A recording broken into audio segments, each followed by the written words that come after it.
Hello, everybody, and welcome to the Pies Nation podcast, where the pies are hot and the drinks are cold. My name is Nicholas Sacco, your host. Once again, it is episode 1 of season 8, or episode 203, if you are counting from the beginning. We are super pumped to be back for another season of the podcast as the 2026 campaign draws closer and closer. Who knows what this season will bring, but regardless, we'll be there once again to ride the highs and the lows with you all and hopefully make this season the best yet for the Pies Nation podcast.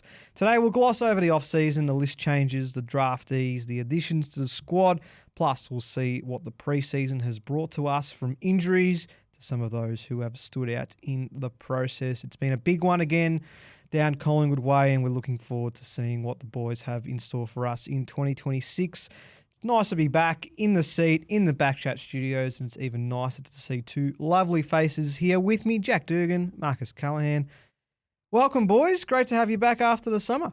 Thanks for having us, Nico. Great to be with you as well. Jacko, long wind-up, isn't it, now that we've got all of this extra news that seems to infiltrate the footy landscape. I must say I've been sucked back into it, particularly since we caught up last week or the week before, invited down to training. So it's just good to be back, but I feel like it's a very long wind-up in the face of the Saints game that's coming up, boys. But I really must say it's a really exciting time to be back for the pod. I feel like the AFL media landscape is really starting to shift and innovate, and for us as a fan podcast to be a part of, hopefully, more of Collingwood's story this year is a really exciting time. Yeah, good to be back with you boys. Echo Marcus's sentiments there, Nico.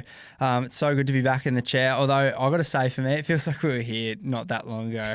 My summer went by really fast.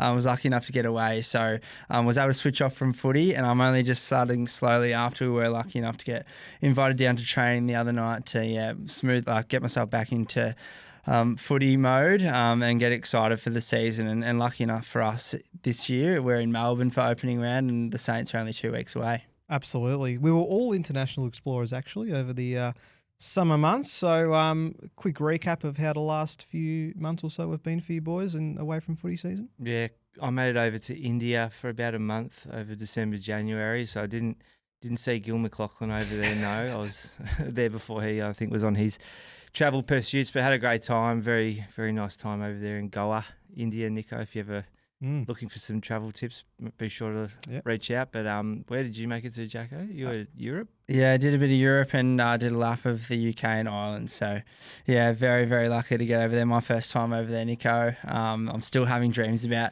the Guinness that I had in Galway and Belfast and all of that. So, very excited to get back over there one day. But, no, very keen. Very happy, to be back and getting into the swing of things with work and as I said before, now footy. But what about you, mate? You went over to Japan? Over to Japan. Everyone hypes up Japan. They say it's really lovely, and you're like, yeah, but we'll see what it's like when you're over there. And the hype is real. It was an amazing place. Met some really cool people as well. So I will definitely be back down those shores at some point soon. So I think it's nice that we all got away and just had some time to ourselves just to reflect. It's been a big season for us last year, as we know. Worked really hard. So glad we had some time away, and hopefully we are refreshed and ready to go. Well, we'll find out in a few moments when we go through what's happened at Collingwood over the last little bit. We'll start with a trade period because it was a pretty quiet one, of course, from a Collingwood standpoint, compared to previous years as well, I should add.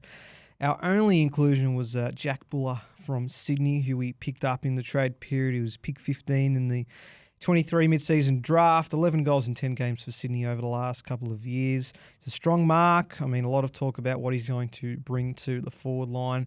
A few parallels, you could argue, to Darcy Cameron's journey, where he got his short stint over at Sydney before he made his way, probably more unknown than Jack in this instance, to the Pies, and we know what he's turned out to be, a marvellous ruckman for us. But a lot has been said about our forward line over the off-season, and it continues to as we approach opening round. But what do we see from Jack Buller, and do we have many expectations on what he's going to deliver to our forward line this year? Yeah, I feel like the interesting thing about Jack is that he does have that extra bit of height and probably can contest as a backup ruckman in the forward line. Nico. So I think something that worked well for us, even though we sung his praises and at times it was frustrating with big Coxie, who looks very strange in a Freo jersey, We'll get mind to you. that. But I think with our forward line and how that's going to reshape itself, that second ruckman who can genuinely contest is still super important. And it was, again, interesting to see how when Dan McStay couldn't fill that void, Coxie came back in and we did seem to overall look like a better structured side, when he was around. So if Jack can develop physically over the next couple of seasons and get games into himself over the course of 2026, I think it goes a long way to showing what that next version of our forward line looks like. Some other names that I'm sure we'll come to in a moment who are young and also looking to make that next chapter of the Collingwood forward line their own. But Jack is a key one that I see who will probably get games early. And if he can pinch it in the ruck, it'll go a long way to seeing him cement his spot.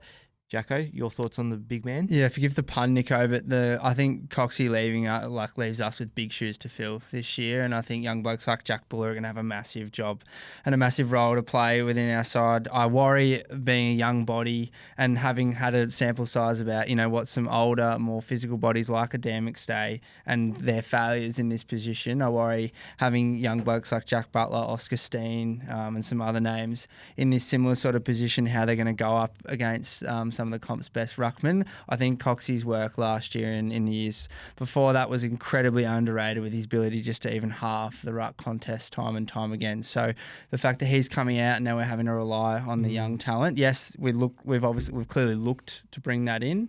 All right, and Mason Cox was getting to the point where he's senior in age. Yes. So how much more of his best footy were we going to get out of him? We don't know. We can only sort of see that now, how he goes at Freo. But yeah, I just worry with the young, inexperienced Jack Butler that he might not have the size to compete with the size to compete with the competition's real big boys, which is a worry for a lot of ruckmen around the comp. But fingers crossed for him that he can come in. He is 24, so he has had a little bit of time to mature his body a bit. Had a really strong end to the last season in Sydney colours. Had a pretty good game against, albeit West Coast, but nonetheless still got goals on the board. So there's certainly potential there, and I'm sure that's what the Collingwood recruiting staff saw when they looked to shore up that forward line. I just don't think we can come and expect him to kick your 40, 50 goals from the outset, and knowing that there's a new system that he has to work through. But there's been nothing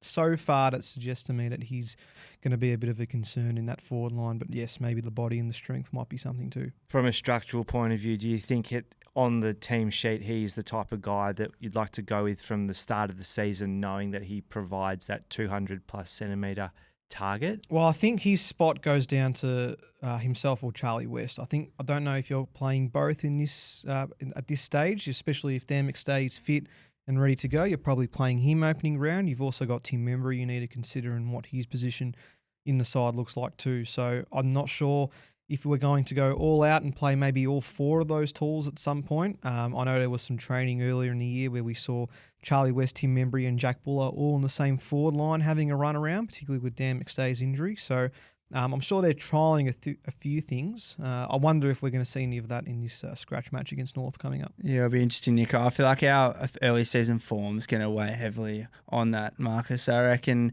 we all, as supporters, and certainly a lot of the footy media has written Collingwood off so far, and we know how important experience is at the start and right throughout to the end and to the business end of finals. But I dare say if it looks like our season's going to fall by the wayside pretty early, we won't be seeing blokes like Tim Membry and Dan McStay feature as heavily as what we would have last year. They'll probably be rotated more, and we'll see blokes like Charlie West and Jack Buller get their chance to make their mark. Also a name we're not going to be seeing at all this year or going forward is Brody Mychek, who we traded, of course, to Melbourne in the off-season. So he will be someone that we certainly do miss in more ways than one. He was such a fantastic forward for us, a workhorse, we know that, premiership forward, leading goal kicker for all but last year since he joined the club as that mature age recruit. So what the forward line looks like without his presence is going to certainly be a change of pace for us Collingwood supporters. But yeah, as I said, a fantastic contributor, Marcus, and regardless of maybe the back end of last year not going his way as such on field, he will certainly be one that we don't look forward to seeing in Melbourne colours this year. No, not at all. He looked terrible in the red and blue, no doubt about that. But I think it's just as much that he's one of those guys who really came in at a time where things weren't looking amazing. Obviously, we had that. I think he debuted in that grand final season. Yeah, 2018. Yep. And then we had a bit of a dip in form, but then he came back. I guess as a lot of that list really started to mature and season well with Fly coming to the helm. So he'll always be a favourite son, is what I'm trying to say. But coming back to your previous point about whether it's a Charlie West or a Jack Buller to potentially take his spot in that forward line, it will be fascinating to see what the coaches go with in terms of, like, both guys have got relatively similar experience. Jack Buller's obviously been in the system for a bit longer, but I look at Charlie West and he's a bit more of a like-for-like replacement, and we spoke about that last season in terms of being a no-nonsense type of forward, can clunk big marks, go back and do the basics really well. So it will be interesting to see what happens on King's birthday. Do the boys get stuck into him? Who goes to him, Jacko, like from a defensive standpoint? You got to send Big Billy to him, don't you? That'd have to be on it. Yeah. I think that could be its own little game within a game, just watching those two go about it. But it will be, I reckon it'll be so sad to see him in Melbourne colours, Nico, on King's birthday, and even right throughout the season up until then. I don't say this often about ex-Collingwood players, but I really hope he does go well and he's able to get another 2 to 3, even 4 years out of his career, because we really have, we've really cut it fine with him in terms of we've squeezed everything out of him, both probably from a financial sense and a footy sense. He's put his body on the line for us since he got there, and we've been putting him on rookie contract after rookie contract, and certainly no blame or no love lost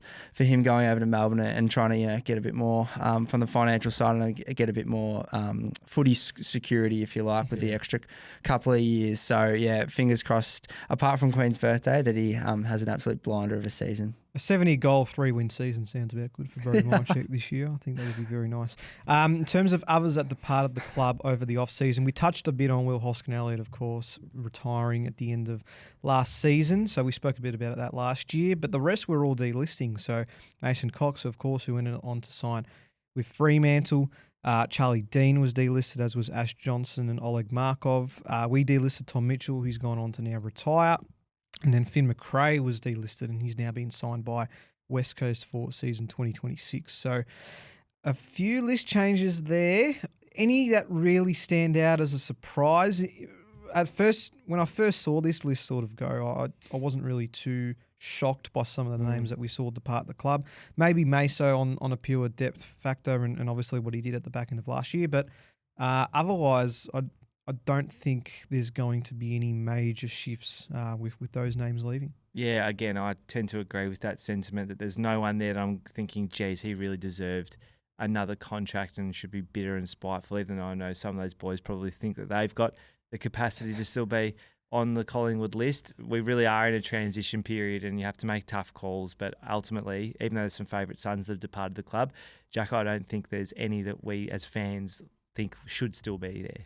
Yeah, I tend to agree with that. I wasn't shocked initially by anything. Like, you speak of like a bloke like Finn McRae. I think if you look back at his journey through Collingwood, he was quite often the whipping boy from us. He was, not really given that sort of genuine 6-week stretch to really prove himself. It was sort of 1 in, 4 out, and then he'd go well in the VFL, and then had to really fight hard to get himself back in the AFL side, but was started as a sub, and he just could never quite crack into the side. So there's no surprises there. Charlie Dean, I was a little bit surprised by that. I would have liked to see probably a little bit more perseverance with someone like him, especially considing a lot of injuries he had to put up with. Yeah, we've got to. The injuries, to get himself a game first and foremost, and then you look at our depth in the back line there. Jeremy Howe has obviously already started the season. He's going to be injured. Darcy Moore, I think, is in the same boat. It's an aging back line as it is, and albeit not a very tall one either. So maybe a little bit more perseverance with Charlie, but all the best to him as he continues on with his footy journey. And the other one was Mason. We're in such a strange position right now. If I was a real punting man, I probably wouldn't say. I'd say that our window is like ever so slightly ajar, and I just feel like with someone like Meso, as we saw towards the back end of last year, that you really experience is invaluable, especially in big games in front of 90,000 people at the MCG. And I just worry if we somehow find ourselves in the position that we were last year in a preliminary final at the MCG or indeed anywhere around Australia that, not having blokes like Mason Cox around, even at training throughout the week, just to help guide the young blokes, I think, it could be a little bit underrated, I reckon. Puts a lot on Oscar Steen and Ilary Smith now coming into this year. I know the ruck rules have changed a little bit, so I'm not sure how that will impact rucks early on in the campaign. But the reality is we're running a one ruck show.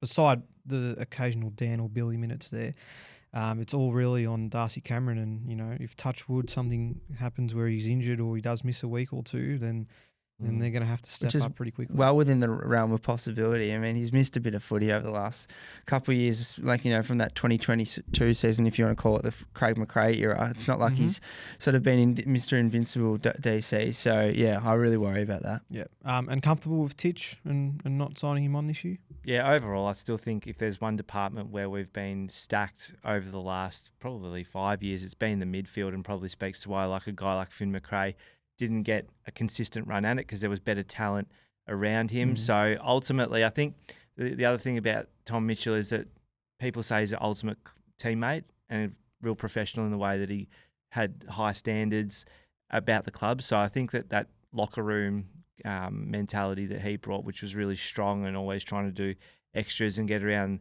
his younger teammates wherever possible. I think Rowan Steele was one that mentioned to us that he was influential when Rowan first came to the club. That's the only other component. When you've got a lot of young guys, you still need those culture builders around to make sure that things are going well. And I think that fortunately there are other guys who can fill that void out the Pies. And generally speaking, the culture's been quite good. But that was the only other reason that I thought that Tommy Mitchell might maintain his spot. But ultimately, I think the game had gone past him. Agree? Yeah, I agree, Nick. I think you look back last year, the writing was really on the wall.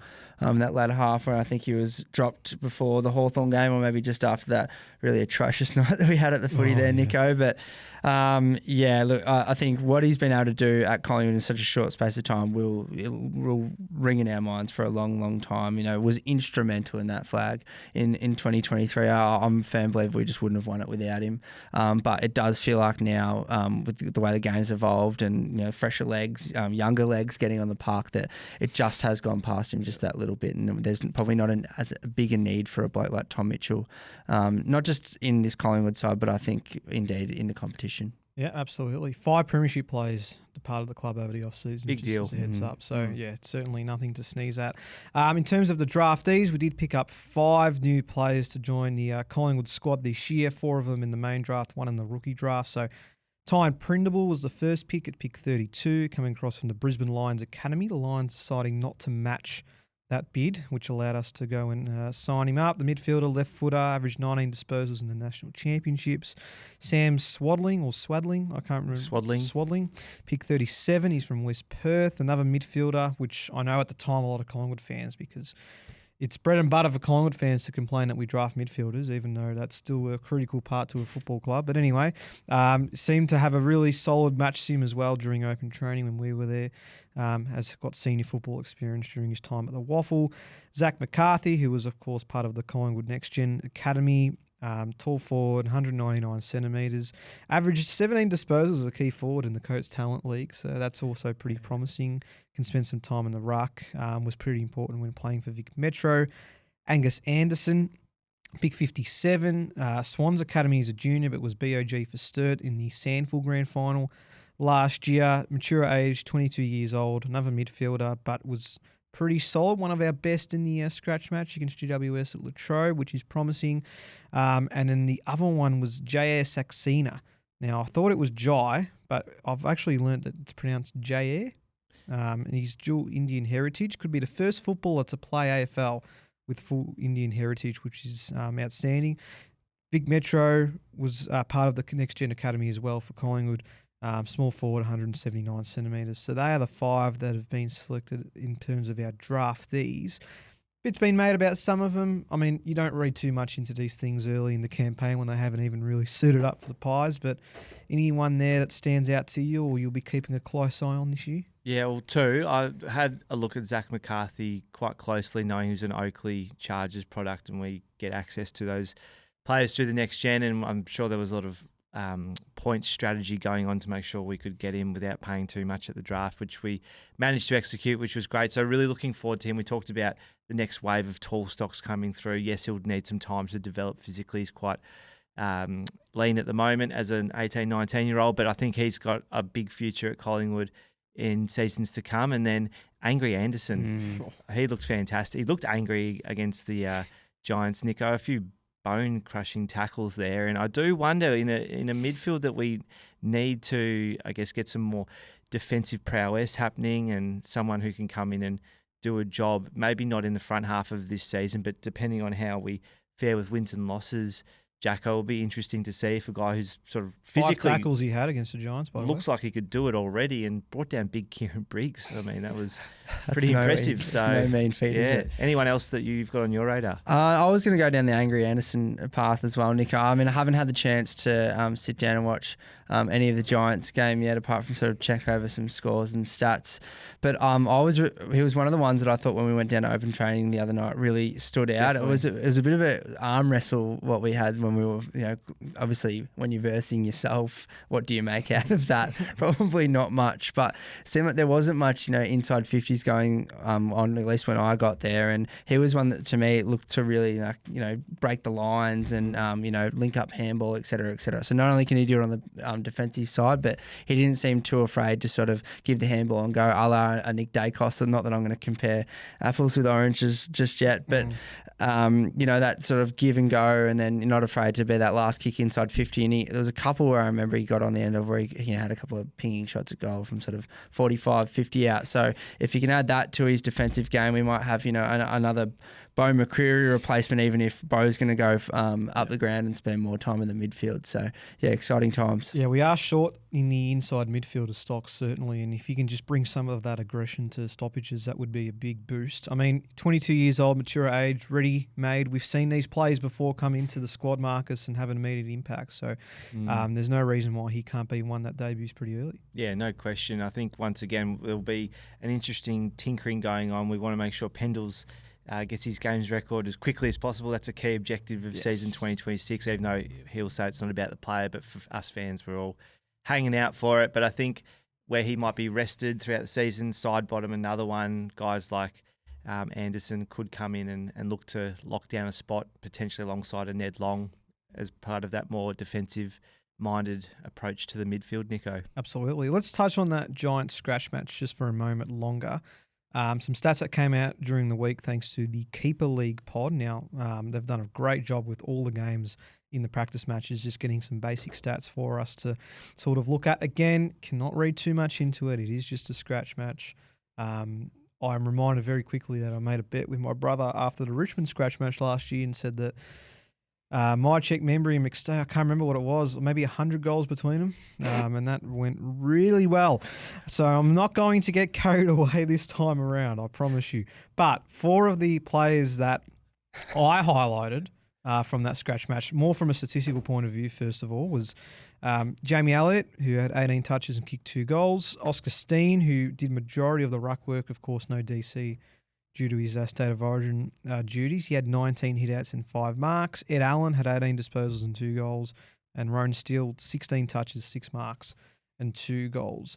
Because I was at the game, fortunately, and watching it live, Roan Steele looks like he's improved tenfold. And I'm putting a lot of stocks into some size on, I Roan reckon. this year. And we got to speak to him when we were at open training, and you could always tell there that he had put in a little bit too. So I really like Roan. I think some of his form in the latter stages of last year are going to put him in good stead to play some regular football in 2026. And I'm keen to see what he can bring to that midfield, Marcus. Yeah, I think we talked about how he might be used across different positions, particularly on the wing. I think he's the kind of guy who can make the ground wide for Collingwood without sacrificing his defensive position. He's on the smaller side, but just standing next to him at training could really say that he'd bulked out. And I think that he, again, being 23, 24 or thereabouts, he's certainly had a bit more exposure at the state level, and now he's been able to show it again at VFL and with the ones on a handful of occasions last season. So for a guy and we talked about it when we interviewed him too, Nico in the middle of last year, like I said, like, are you potentially the new Swiss Army knife, the Will Hoskell and Elliott replacement? Yes. And I really do see a replacement there in terms of Rome being able to cover the ground well and hopefully work back defensively, because I just don't know if you can rely on someone like Steele to continue doing that role at his age, and there's going to come a time where the baton needs to be passed for certain roles on the field. Well, just before we get to you, Jack. So first of all, 24 years age. So you're right. 24. Second of all, so notice that Steele spent a lot of time as in side bottom forward in this in this GWS scratch match. So it doesn't surprise me that we're starting to see a shift towards Steele playing a bit more of a role in the forward half of the ground. He still went up and had 16 disposals. He didn't hit the scoreboard, but I'm not opposed to pushing side bottom towards the forward line, because we're going to need that rotation anyway as the year goes on. And if it means that we get some more senior games out of him, that's probably the best way we utilise him going forward. Yeah, and in terms of how one player's move creates another positional change, like there could be something at play there that we'll keep an eye on. And I think, again, it's a contentious one, but in terms of whether we do see any Bobby Hill in season 2026, having a guy like Steele side bottom Jacko could be some of that creative lift that we need for entries inside 50. So how do you see his positions this year? Yeah, 100%. Well, firstly, going back to Rowan Steele, I think you only have to cast your mind back, Nico, to the prelim final last year when he had to come on in the first 5 minutes, whatever it was, for Pendlebury. And I mentioned off the top of the show before, talking about some of our other young blokes that come, the pointy end of the season, big games. If we need to, notch up a big win somewhere along the season, you worry about these young players. You don't have that worry with someone like Rowan Steele. He got a fair few opportunities last year in big moments at the MCG, and he took it tenfold and didn't look out of place for 1 second, I didn't think. So if he's gone away, improved on his craft this year, got a bit of size on him, I'm really excited about his prospects this year. And I love the idea that means that Steele side bottom could spend a bit more time forward. I'm a huge fan of midfielders spending time forward where the opportunity is available. The ball, they know how to get the ball, all right? They're in the midfield, they're in the engine room for a reason. So if you're able to send them up forward, they can be creative. And it's different as well. When you see midfielders up forward, it's different than, even like a Bobby Hill, who is creative in his own right. And again, we're not too sure how much of him we're going to see in the near future, but I'm a huge fan, especially someone like Steele, who we know he's a crafty rascal. So I'm really looking forward to, if he gets a fair few forward minutes this year, what he can produce. Kicked a couple of goals in that scratch match as well that we went down and saw at the club. So yeah, that'll be awesome. How nostalgic would it be to see Steele side bottom back in the forward line after starting his career there when he came across to the Pies? Those goals he would boom from the goal square with the ball moving. And even to find targets, like as a last kick inside 50 it would be so important. Just that cool head that you get that when they are playing in the midfield. But if he's a permanent resident in the forward line, to start gelling with the forward six and really get it going, that'd be it's exciting. Even the prospect of having some experience at the drop of the ball, where hopefully a Dan McStay goes up for a big clunk, and it comes to ground, and then you've got Steele at his toes who can fake left, right, and it doesn't really matter if it's the left or the right peg, hitting a target inside 50. I just wonder if that's a better utilisation of his maturity, shall we say, given we don't expect a guy like him to cover 13, 14 Ks a game, even though he doesn't have an amazing tank, Nico. So a bit of a sidetrack there, but I think there is a link between Rowan Steele and how he flourishes this season, and then where Steele moves to. Speaking of the forward line, shout out to Harvey Harrison, who stood it up for the first time in a long, long while. It's easy to forget that he can still play a role for us in that forward line, particularly with how strong he was in that 2024 season before he unfortunately went down with that knee injury. So I'm looking forward to seeing a bit more of him. You mentioned the back line. And again, a lot of sensationalist Collingwood supporters out there that saw the backline work against GWS in the scratch match, and we're very concerned with some of our positioning, which, we were caught out of position quite a bit at times. But I was looking at Joel Cochran, who finished with 8 disposals and 3 marks, because he seems like the next man up, Marcus. Without a doubt, and I think if Howie spends X number of weeks on the sidelines, he might not be the first pick to come back into that defensive unit initially. Maybe he needs a little bit of time at VFL level, but we talk about another guy who looks to have taken that step physically in the off-season. I think he's only in year 2, Joel Cochran, so still probably has a bit of time up his sleeve to continue developing. But the truth of the matter is that and this was always a risk we're going to take with an ageing list, and coming into the season with ill preparation, and we talked at training, I think, ourselves, Nico, about how Tommy Mitchell and Jordan De Go were those guys last season that didn't get the preseason they were looking for. Maybe not quite as old as Howie, but it really did impact the remainder of how their season panned out. And we know just how hard it is for these athletes to get up and play their best footy if they haven't had ample time to prepare physically in summer. So I think that, for these guys that are coming through, they're going to have to fill a void in defence. And I think Illadaroo Smith was another one that I didn't expect to see playing at full back, but we were low on defensive stock. So can we find a way for Joel Cochran to come in at some point and get some exposure in the ones, and just a bit like some of these other guys we've seen, just keep them hungry, debut them and just give them a feel. But ultimately that first 6 weeks is going to be crucial to see whether he gets his go. And Reef, we didn't see him in the open He's the other training. one, yeah. He's probably another one that, of course, defense, is still dealing with, the last bits of his recovery for the ACL. But he was our first choice fullback at the start of last year, more or less, and we were going to might see a bit more of that coming into this year. Yeah, well, why not? I mean, he was very stiff last year. I feel like he's always been a little bit stiff over the course of his career so far at the Pies, Nico. And Reef McInnes, just that fringe type player that, again, a bit like Finn McRae, either playing as the sub, he's the first man out when someone is coming back in. So there was real hype about him this time last year, playing in the back line and how strong he looked. And lots of size. And lots of bit of size on. And, we all know he's a pretty strong runner on his day as well. So, fingers crossed for him. His recovery with ACL as well, Nico, has gone well. We know the propensity for AFL players to redo that injury is quite high, unfortunately. But fingers crossed, both he and Harvey Harrison have gone away, really had the time. 12 months is a long time, and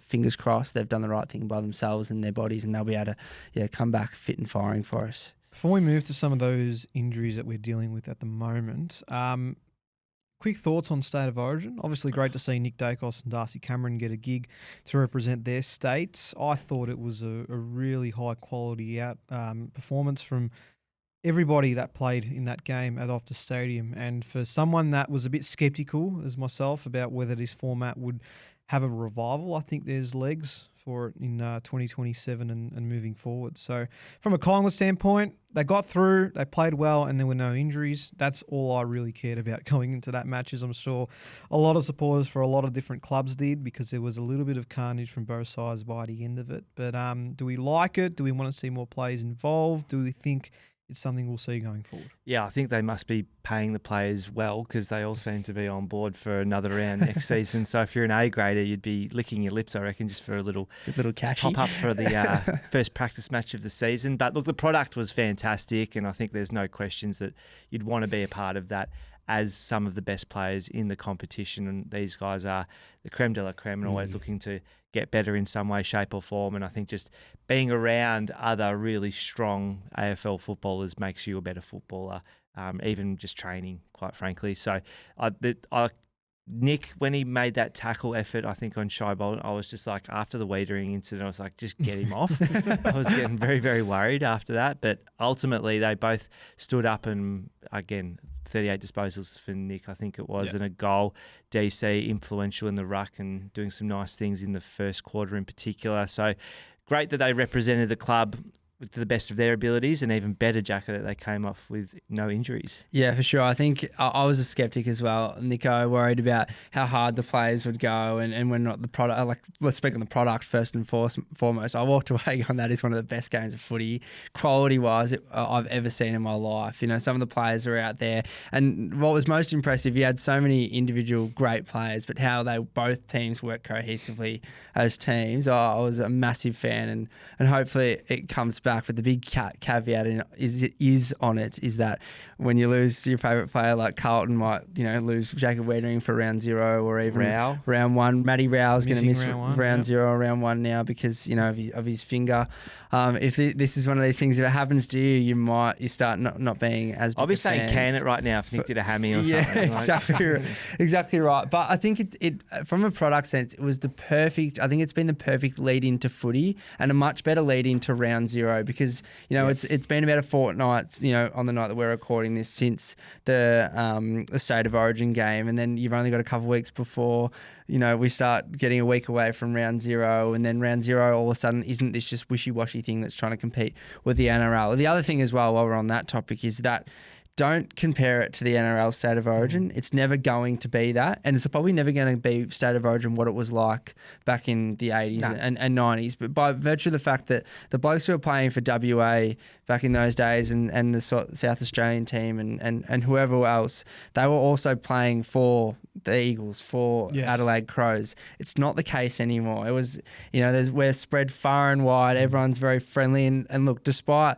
them getting pretty physical and getting into each other in the first few minutes, it was all in good jest, and I don't think the bring back the biff tag's ever going to come back in the State of Origin. But in saying that, I thought there was a really appropriate level of physicality where both teams seemed to be really having a crack, and then you add that to the high skills of all the absolute superstars that are out there. It was very impressive, and it was just, as I said, perfect lead into round 0 or round 1. Yeah, I think they drip fed it perfectly, having the Fremantle Indigenous All-Stars game last year and seeing the hype that created from that match, and then trying again with the State of Origin. I think it's worked pretty well. So I'm happy to see it continue. I'm sure we'll be in Victoria in some way, shape or form soon too. And do we think, while we're on the topic, do we think that the standalone game works well? So I know there's been a few ideas floated around where we play in a round robin where, so the Vics would play WA, who would then play the Indigenous All-Stars, who then could play sort of the South Australian team.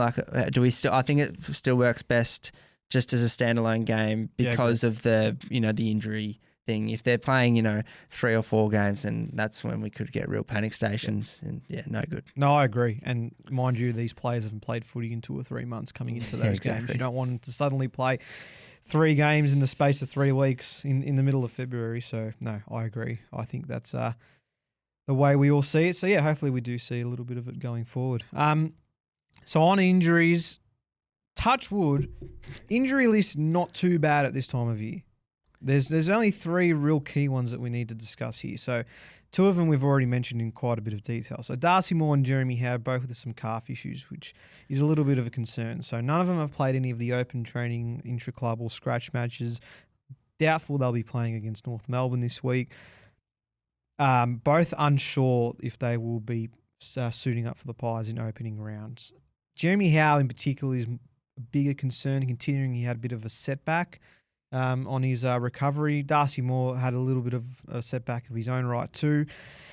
Just with how sensitive, that's not the right word, I can't think of it right now, but how this back line is looking coming into this year, and we've already touched on it a little bit, of course.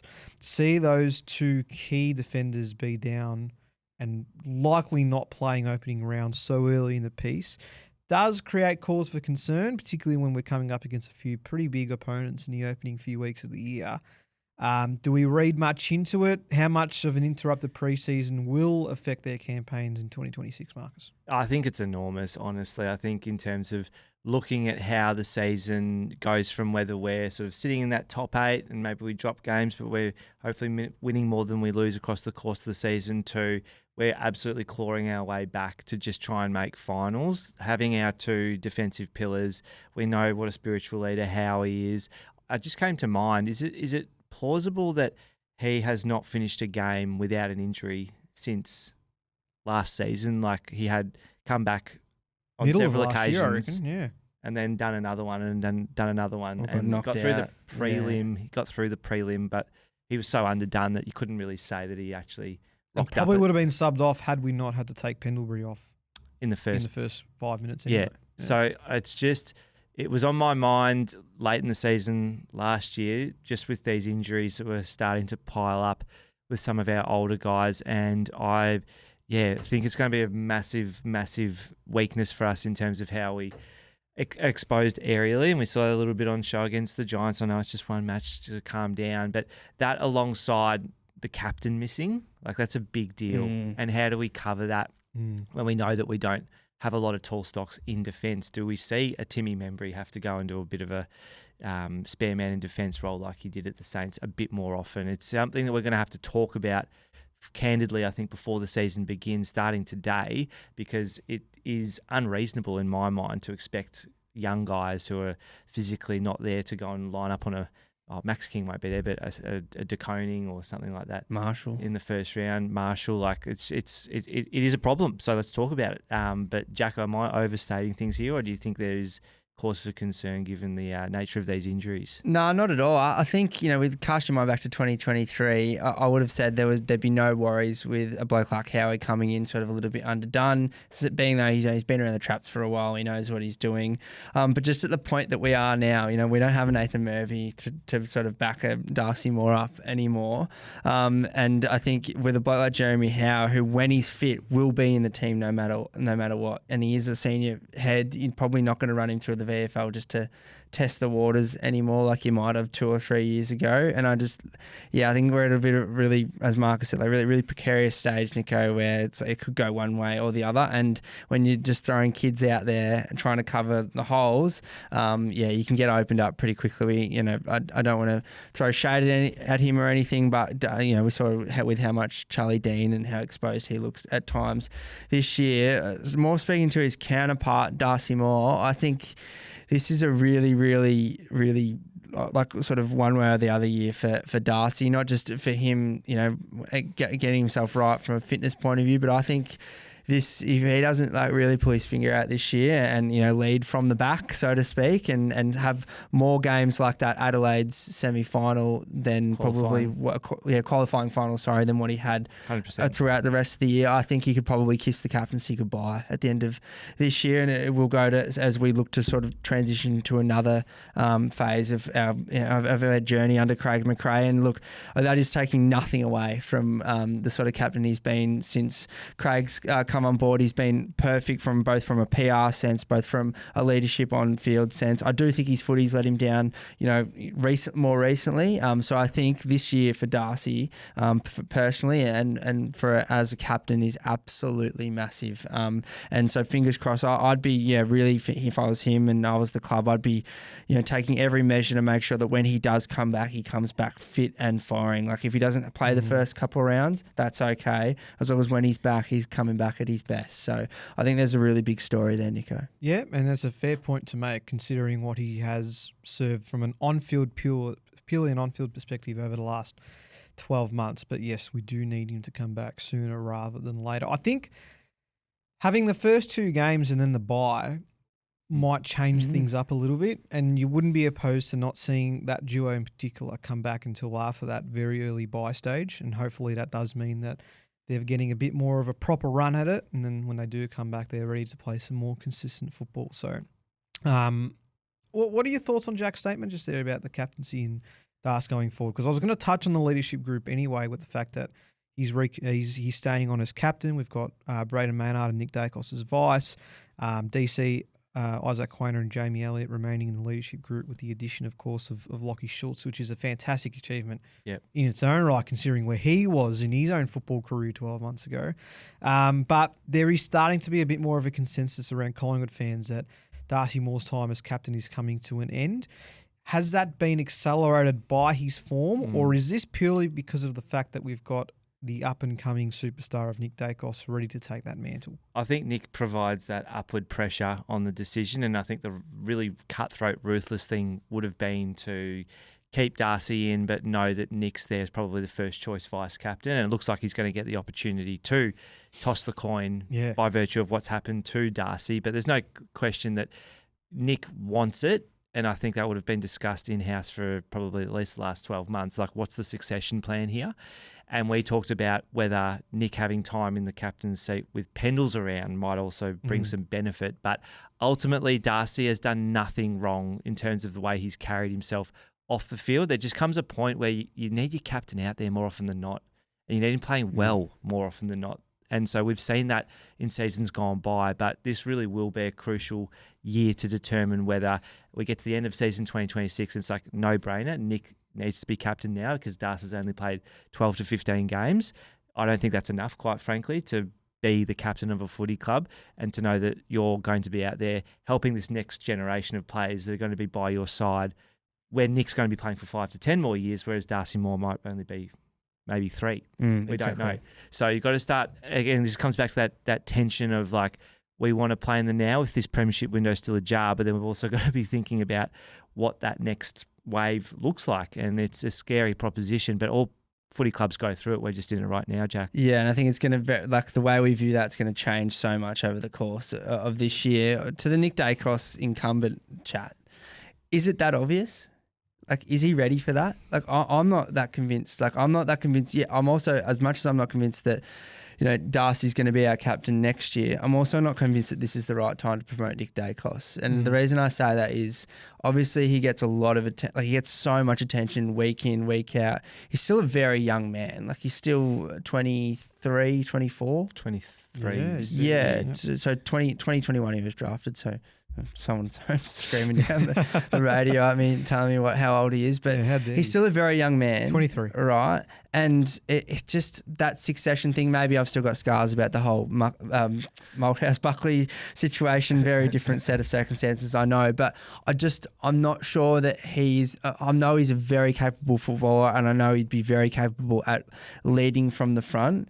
But that is a very definitive decision if we're making a 23, 24-year-old our captain, because that says to the competition, that says to our fans, that says to everyone, right, this is we're wiping the slate clean here. This is our man for however, like, you know, a decade, right? He's going to lead our football club through the next journey. And I worry that again, the way we view where we're at as a footy club's probably going to change a lot in the next 6 months. But I just worry if Nick's ready to take that step. I know he keeps blowing us away with his football on the park, but is he ready as a leader within our club to do that? And does he have the maturity for that? I'm not sure. Pardon me, personally would be looking towards more maybe a Braden Maynard or someone like that to take over the role from Darcy, so Darcy could then, if it goes down this track, it very well might not. But if it gets to the point where we look, okay, we might need to sort of give Darcy the move on from a captaincy perspective, and he can focus on his footy. I think Braden Maynard's the perfect person to come in for the 2 years, just that extra couple of years, just to wait till Nick matures, not as a footballer per se, but more as a leader. I think what you say makes sense, but I also think Nick is an exception to the rule.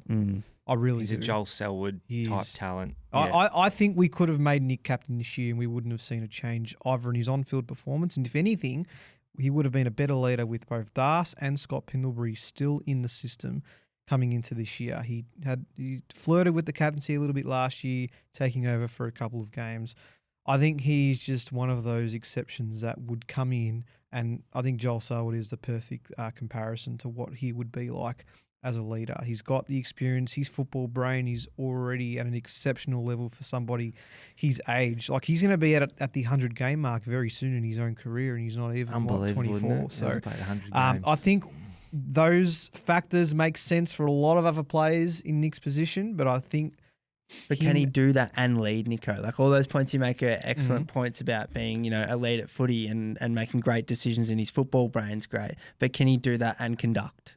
That's what I worry about. And that's a completely fair point. I think the fact that he is only in his early to mid-20s is also really, like, you're going to be leading blokes who are almost 10 years older than you in some instances. No question he's got the respect at the club, but the interesting point I look at, and it won't go away in the headlines, even if they're clickbait, is the Tassie factor. Yeah. And does a Nick Dacos, who's had the captaincy for 3 to 5 years, and it's his team, you know, it's already kind of his team if we look at talent. But as a leader of the footy club, do we make it that much harder for him to not walk if he's offered a ridiculous contract, which he will be, if he's the captain? Because how big would that be for the captain of Collingwood to depart the club with that mantle compared to if Braz was in the seat as a sort of interim type captain until 2028 when Tassie come into the competition. So Nico, like, what do you think about that matter? That is a fantastic point, and one that flew right past my head. And yes, a lot of it is just all media talk and clickbait at the moment just to grab some headlines. But the reality is, it'll come. They've got a bigger salary cap than the rest of the competition, and Nick's out of contract, I think, at the end of 29 from memory. So he's had the success already. Yep, he could potentially won a Brownlow medal by then. He's been a premiership player. If the captaincy mantle is on his head, and he seems like somebody, I can't speak on his behalf, of course, but Collingwood could be in a position in 2 or 3 years' time where they're going through the next phase. They might be going through a little bit of a rebuild, so it might seem it more attractive for him to head to Tasmania, but he could also be the type of captain to be like, hey, what a challenge this is for me. Just like Scott Pendlebury did in those mid-2010s where he took over as captain. Not that, I'm sure there were very easily opportunities for him to leave if he really wanted to go down that path, but how much satisfaction would he have got being a captain for those 14, 15, 16, 17 seasons when things just weren't going our way and there was a lot of talk about the board and things outside of his control, to lead his club back to a grand final and be part of another premiership? Well, that's a challenge that I'm sure might weigh on Nick Dacos's mind and might cement his legacy even greater than, believe it or not, it already is now. So there's a lot of factors to weigh up here. And once again, I think on paper, Darcy Moore, the athlete, the guy that we know he is, should be the captain. And I just hope that there's opportunity if Das has the first 3-4 weeks of the season on the sidelines. It's just a very interesting thing to watch change in terms of Nick's captaincy pursuits as this younger crop of players starts to come through. And is it the worst thing if we do experience more losses than wins in this sort of next 3 seasons? Like, the pressure's off when you're losing to be like that really, really strong captain. Nick's different, of course, because he gets so much media attention, but I just wonder if that wouldn't be the worst thing with Tassie coming into the comp in not too long from now. So good discussion, though. Yeah. Very good discussion. Fascinating One I'm sure watch. we'll be revisiting at some point. Could be a bit of like PS, a LeBron situation. In a couple of years where he puts, this year I'm taking my talents down at, whatever South Beach. Launceston Beach is down there. Fingers crossed. What do Hopefully you mean? not. We've never got a taker on in our life, Jack. What are you talking about? So- We've been accurate every single... No, of course we haven't. Well, on the leadership group, can we just make mention of Lockie Schultz very quickly? I just touched on it before. His career at Collingwood was already copying a lot of backlash in his first season, really struggled to fit into the system, had a lot of poor performances, confidence was down, turned it right around to be one of our most important and influential players for much of the 25 campaign. Like, I remember how disappointed we all were when he was injured at certain stages last year, just knowing how much of an effect it was going to have on the side. For him to have played such a great, constant brand of football for us, particularly over the second half of the season, I thought was super impressive. And to be rewarded with a spot in the leadership group just goes to show how that resilience and that confidence that you get back in yourself when you keep working hard and pursuing what your talents are to a football club can pay off. And I was just rapt to see him be rewarded with that leadership group spot. Personifies a lot of the things you want to see in a leader. And it's the selfless acts, it's the defensive mindset. I think, again, with Bob not expected to play a lot of footy throughout the front half of the season, perhaps that gives him more opportunity to hit the scoreboard. Probably didn't, again, see it as much as we quite would have liked with Bobby not playing the latter half of 2025. But with that leadership appointment, it's going to be really interesting to see how two sort of smaller guys who, in Jamie Elliott and Lockie Schultz, who are both in the leadership group, translate that position into the sort of behaviours we're expecting of this forward line that's sort of old and young and doesn't know what it is yet. So I just hope that Lockie Schultz getting this, Nico, sees him not only benefit on the scoreboard more, but gives him more of a voice to really own that leadership role. It's going to take a little bit of time, as we know, when a new player comes into a system and has to do a lot of learning, but now he's there and he's known as a genuine, reliable teammate. And Jacko, is there anything that you see changing in his game now that he's been given that official appointment in the leadership group? No, not necessarily. I get the vibe that Lockie Schultz is one of those blokes a little bit like, we touched on with Nick Dacos. He's just going to let his footy do his talking, and in those selfless acts that we've mentioned already about, the gut running and all that. That's what's got him to this position. And I dare say, without knowing anything, that's what the messaging will be from Craig McRae. Just keep doing what you're doing. We spoke about, I feel like we've been speaking about this for 2 years, about when he first came to us, how, it wasn't quite marrying up, but it was going to be his efforts on the ground and his relentlessness and his perseverance and his resilience just to keep showing up time and time again with his pressure, with his running. Yes, the goals weren't quite there and, the form was slightly off, but it was last year he just kept showing up, doing all the 1%ers, and that's what was, ended up seeing him, get over the top of the mountain. And I feel like that's going to be much the same this year. year. I don't know. It doesn't, for me personally, it doesn't strike me as the sort of bloke that would be, or sort of leader that would be lead by words. It would be lead by example. But did Jamie Elliott strike you as that guy for the first No, 10 not at all. years? But apparently, is from all reports, is a massive. And one have for seen that. him play the best season of Yeah. footy ever, and he's going to have to do it again. Yeah, it's a great point. And so what I'm saying Yeah. is, do we need more guys like that with an ageing list? And Checker's no longer there. I know he used to be pretty good on the lip, but also in terms of instructing teammates. Like, Nico, do we need a Timmy Membry or a Lockie Schultz in the leadership group to actually be more vocal? Because I worry that when Pendles isn't on the ground, we just seem to go into our shell a little bit more because we don't have that on-field coach. Yeah. So is there guys in defence like Braden Maynard who really need to step up? I know Brazzy's good at yelling at blokes, but like in terms of an organisational standpoint, does Lockie Schultz need to be another one of those guys? Well, that leadership group, if you look at it forensically and take away Darcy Moore, there's 2 in each position. Exactly. So 2 midfielders, 2 defenders, 2 forwards. I really like that. And there's been a lot of talk, again, external media, about how big leadership groups are starting to get. And Brisbane have got 3 captains leading them this year, and St Kilda have got co-captains. And, you know, how many people before it gets too much? I think the Bulldogs have an 11 or 12-man leadership group coming into this year or something along those lines. So, you know, it's how much is too much, and are there too many cooks in the kitchen at time? I think we've got the balance right. Yeah. Of course, we're being biased here, being a Collingwood podcast, but I think having the right and the right number of voices in each group, I think will Each be line, pivotal, yeah. and having that mix of experience and youth in all of those. So Jamie and Lockie, for example, you got Braz and IQ, who's only been a leader for a couple of years himself. I think he's a great sort of mix and match, with Darcy Moore, of course, leading that path, and you've got Darcy Cameron and Nick Dacos. So I think the fact that we're getting a good balance out of all of those in a leadership group sense, I think is still important. But look at that, Nico, though. You've got, look at your 2 forwards and 2 backline examples. So Braden Maynard, obviously aside from Darcy Moore, Braden Maynard and Isaac Quainer. There's 2 blokes that I look at that both, yes, lead with their actions. We know how combative Braz is, but I feel like Braz is a real, you see, he's a mover and a shaker on the field. He's a pointer. He's a go there. He's very... Heath Shaw type. Yeah, very, with a little bit more calmness about him. I can't believe I'm saying that about Braden Maynard, but you feel like he's the vocal one, and Q's the one who leads by example. Q's the one Gets to the spots. Gets to the spots, takes the game on and does that. I feel like that's very much the same for our forward line. I feel like Shooter and Jamie Elliott can play that role. Complement each other. Where last year we were probably hoping for Dan McStay to play that role of, have a presence and fly for the marks and really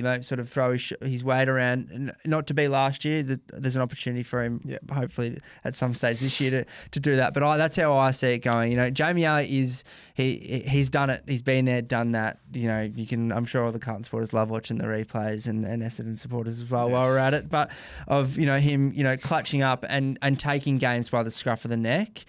He's also, to my shock as well, we saw that bit of video footage, I think, from a Hawthorn game maybe earlier in the year, where he's very good at directing traffic. Yes. So I feel like that's going to be him, and Shooter's going to be just lead by example and do his job and feel like, and then obviously maybe help out a little bit more subtly with the words. I like it. Very last point on what I think has been a very good first episode back for season 8, just quietly. I don't want to talk too much about this person off field and what's been going on, but we need to chat about Bobby Hill very, very quickly, because the reality is we're likely not going to be seeing him for much of the 2026 season.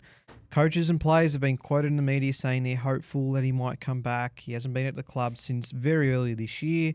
I'm not here for innuendo or any assumptions about what's been going on in his private life. I'm looking at this from a pure on-field standpoint only. And I think we need to come to grips with the fact that we need to be playing and planning our future without him in this side. And I might be talking beyond this year as well. He's been a great servant, very important part of the 23 flag, of course. But I think it's realistic to now suggest, Marcus, that we can't expect Bobby to be part of those plans. Should he come back into the fold? That's another discussion to have, of course. But it looks like he's run his race with Collingwood. I hope I'm eating my words by June, July of this season, Nico. But it is difficult to see based on the reports of just how much footy he's going to potentially miss this season and how that stacks up if we are looking to have the best on-field side that we possibly can throughout the latter halves. Like, if he comes back, is there still a period where he has to prepare physically to get back into the side. What round might that be? When do we potentially see him?